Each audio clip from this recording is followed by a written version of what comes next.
Hi అండి, అందరికీ నమస్తే. టమాటా వేసి కందిపప్పు వండుకుందాము. అట్లానే అరటికాయ వేపుడు చాలా బాగుంటుంది.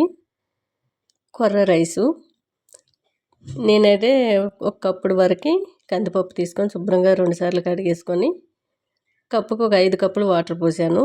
టమాటా ఒక 7-8 వేసాను. కొద్దిగా పసుపు, రాళ్ళుప్పు, కారం అంతేనండి. ఒక 3 విజిల్ వచ్చే వరకు స్టవ్ మీడియంలో పెట్టి ఉడికించుకోవాలి. అరటికాయలు అయితే ఓ 4 తీసుకున్నాను. నేను ఇట్లా తోలంతా కూడా పీల్ చేసుకొని చాకుతో కానీ పీలర్తో కానీ పీల్ చేసుకోండి. అరటికాయ నల్లపడకుండా ఉప్పు నీళ్ళలో వేసినట్లయితే కాసేపు అలా వైట్గా ఉంటాయి.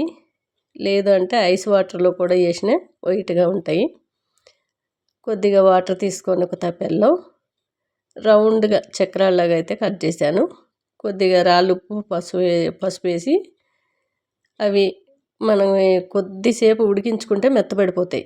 మనకి అరటికాయ అనేది త్వరగా ఉడికిపోతుంది. కర్రీ చేసినట్లయితే టమాటా వేసి అరటికాయ జిగురు జిగురు ఉంటుందండి. అందుకని ఇలా వేపుడైతే బాగుంటుంది. ఇలా ఉడికించకుండా కూడా ఆయిల్లో ఫ్రై చేసుకునే బాగుంటుంది. మా దగ్గర ఏదైనా ఆపరేషన్ అయినా డెలివరీ అయిన వాళ్ళకి ఎక్కువగా అరటికాయ వేపుడే పెడుతూ ఉంటారు. చిన్నగా కట్ చేసుకొని ఆయిల్లో బాగా వేపుకొని ఎల్లుల్లిపాయ కారం వేస్తే బాగుంటుంది.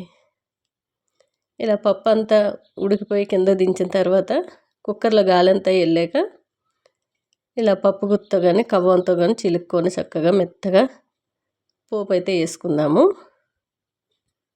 టమాటా పప్పు చాలా టేస్ట్గా అనిపిస్తుంది అండి. కందిపప్పుతో కానివ్వండి, అట్లనే పెసరపప్పు అయినా బాగుంటుంది, ఎర్రపప్పు అయినా బాగుంటుంది.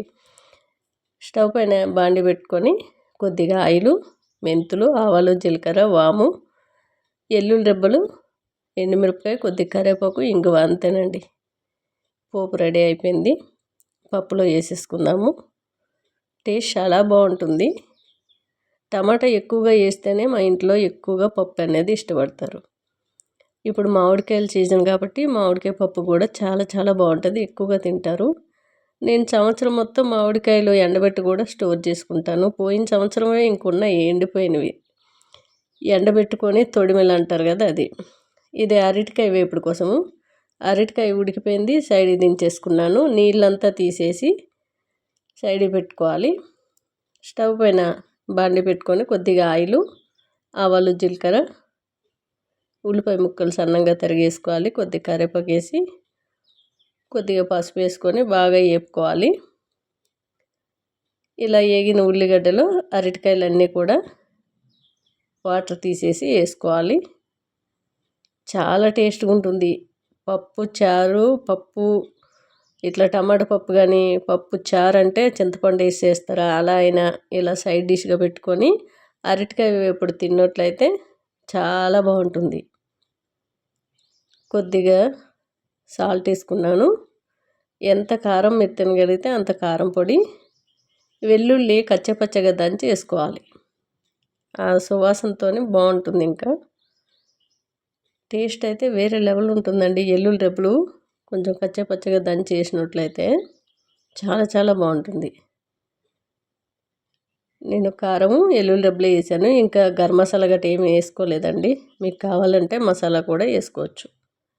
ఇలా కాసేపు వేపుకొని దించేసుకోవడమే. ఆ వెల్లుల్లి అంతా కూడా మనకి అరటికాయకి చక్కగా ఫ్రైలా చేసిన వల్ల మంచి కమ్మటి సువాసనతో సూపర్ టేస్ట్ ఉంటుంది. వేరే లెవెల్ అండి, అంత బాగుంటుంది. రెడీ అయిపోయింది, కింద దించేసాను. ఇవ్వండి అరటికాయ వేపుడు, కొర్ర అన్నము, టమాటా పప్పు. టమాటా పప్పు వండేటప్పుడు ఫుల్గా నెయ్యి అనేది వేసుకొని తింటామండి మేము. చాలా ఇష్టము. కొర్రలు డైలీ మా ఇంట్లోనైతే మా మనవరాలు చిన్నపిల్ల కాబట్టి తనకు రైస్ పెడుతూ ఉంటాను కాబట్టి ఒక్కొక్కసారి తను కూడా కొర్రలు తింటుంది. ఆరోగ్యానికి చాలా మంచిది కొర్రలు, సూపర్ టేస్ట్.